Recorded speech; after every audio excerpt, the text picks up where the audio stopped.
76. Cələtə 95-ci ildən. Əuzu billahi mineşşeytanirracim.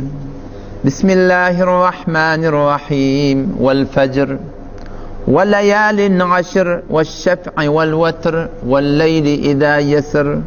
Hel fî zâlike qasemun lizî hicr. Sure vel fecr. Sure fecr. Allah Tebarek ve Teala şu suranın başında ve ne kadar surlarda da var qasam içip nesi zada aydıptır. Vakti Kur'an'da Allah Tebarek ve Teala şu bir misal zat leyse kemitlihi şey hiçbir Resul Allah'a mengeç değil. Ve huves-semi'ul basir şeneva bina bir zati ve Allah Teala ödün marifet ediptir. Ma tekunu ve ma tekunu fi şe'n. Her bir yağdayda olan ve ma tetlu minhu min Kur'an. Kur'an'dan bazısını okuyan bulan وَلَا تَعْمَلُونَ مِنْ عَمَلٍ. Siz her bir işi ettiyarsınız illa kunna aleykum şuhuden. Meğer Allah biz hazır nazır deyiptir size. Şöyle bir zat-ı şu mukaddes. Kutbu şimaldan haber var, kutbu cunubdan haber var. فَاَيْنَمَا تُوَلُّوا فَثَمَّ وَجْهُ اللّٰهِ. Neyilek baktığın Allah şu tadı deyiptir. Şöyle bir zat şu mekandan pak. Namaz okuyorunda Peygamber Sallam sizin önünüzde Allah Teala var demek ki. Şöyle bir zat şu. Şol Allah Teala vakti ki Kur'an'ın burada qasam içib aytdı. Şol azamat bilen yönü aytmaklığının özü bir uluğundur. Yönü vakti Allah Tebarek ve Teala burada qasam içib aytdı. Şi aydılyan kep ati kep birden bir göğünde. Beter muhimliğini belletti. Şu an insanın özü de şeyle. İnsan ne vakti burada aydıp tuğten doğasın gedip bir yerden anam ettiye. Enin atan sana anam ettiye. Ayağının sana anam ettiye. Ama burada adeten anamdan arttırıp hakka yüreğini de cahilleştirecek ki gelecekte hiç hakkında şek şüphe yüreğini düşmesin. Vallahi orada deyip ne diye qasam götürüyor şeyler. Vallahi Tebarek ve Teala Kur'an'da Müslüman doğanım ne kadar zatları şun ehemmiyetini düşündürecek bolup şu zatları Allah Tebarek ve Teala qasam götürdü. Şimdi son bir qasam götürülenleri Sure vel Fecr'de. Sure Fecr'de. Çünkü bu aşırı Zilhacce ayın İnne 10 günü var da şu Zilkadan neyse 29 mu 30 mu şu Zilkadan. Zilhacce başladı mı? Şimdi erteği başlar. Hava. O zaman evde bir faziletli gecele var. Evde bir faziletli gülle var. Yani Arad ayın, yani Kurban ayın avvalki 10 günün hakkında Allah Tebarek ve Teala Kur'an'da qasam götürüp sonra aydıptır. Ve layalin aşr deyiptir.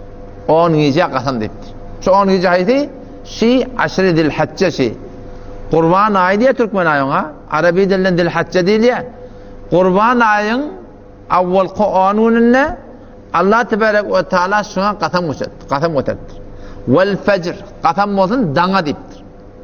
Danat ya Allah Teala'nın uluqan bir kudret Bu tadı dangatmaktan hayti dan deyiptir. Eydi kurban. Yani Kurban aydın ağla danı, kurbanlık salmalı günümün danına Allah Tebarek ve Teala qasam içiptir. Çünkü şoğun bir beter Allah Teala'nın mübarek günü. Allah Teala'nın beren mali, Allah Teala'nın yoluna kurbani bolyandan. Ve şu kurbani veren Allah Tebarek ve Teala insanlığın derecesini arttırıp günahlarını dağıtlarını ne edecek? Allah Tebarek ve Teala pozcak. O zaman biz kurbanlık saliyat. Bizim kurbanlığımız Allah Teala'ya peydası yok. Belki bizim Hudayi Teala'sın aydıptır deyip, Peygamber'sin aydıptır deyip etmekliğimi ne emet diye?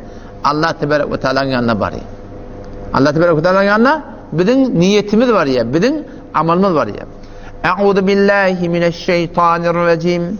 Bismillahirrahmanirrahim. Vel fecr. Allah qasam olsun dana. Haydi dan. Eydi kurbanın dan deyiptirler. Bir tefsirde şeyde geliyor. Vel fecr qasam olsun dana. Aydi kurban. Kurbanlık günün ağlı danına. Ve layalin aşr qasam olsun aşr Zilhacce Kurban ayın avval Kur'an'unna ve şef'i vel vetr qasam olsun kurbanlık günü diye. Şu kurbanlık günü ki kurbanlık salınıyor. Bir tefsirde ve şef'i vel vetr qasam olsun şol nahruna ki damak salınıyor. Vel vetr qasam olsun arafauna ki bir günden ondan uçak nemeti arafaun moliya. Vel leyli izâ yesr qasam olsun orbidir gece ki Peygamber sonra yola düşüp gitti. Nereye karşı? Beytül Mukaddes'e karşı. Ondan gitti 7 kat asmanın üstüne. O da Müslüman doğanım Allah Tebarek ve Teala qasam götürüptü. şu evde bir 10 gün ma beter bir mübarek güller. Beter bir faziletli güller. Beter meneteni Allah tebarek ve taala yakiletiyan güller var. Gününe hemmeti gün Allah Teala'nın günü. Yöne şu güllün içinde 10 tane ay var. Şu 10 ayın içinde mübarek ay haydi arada ay var. Ve şu her ayın öyle içinde de has bir mübarek güller var ya. Heftede cuma'un var ya. Ve taňa diýsem heften öz içinde döşenme bilen penşenme ummaly nefil arada tutmaklyk şunda insan Hudaý tarap beter ýakyllatýan atla. We her aýyň öz içinde aýyň 13, 14, 15 arada tutmaklyk. Yani bir adam eger Hudaý tarap ýakyllama bolsa, sünneti mutabyk nägadar Peýgamber Hudaý sallallahu aleyhi ve sellem tertipler goýupdyr musulmanlar. Otam şoňda biri ki ýyl boýunça şunda Allah tebarek ve taala ken fazilet goýupdyr.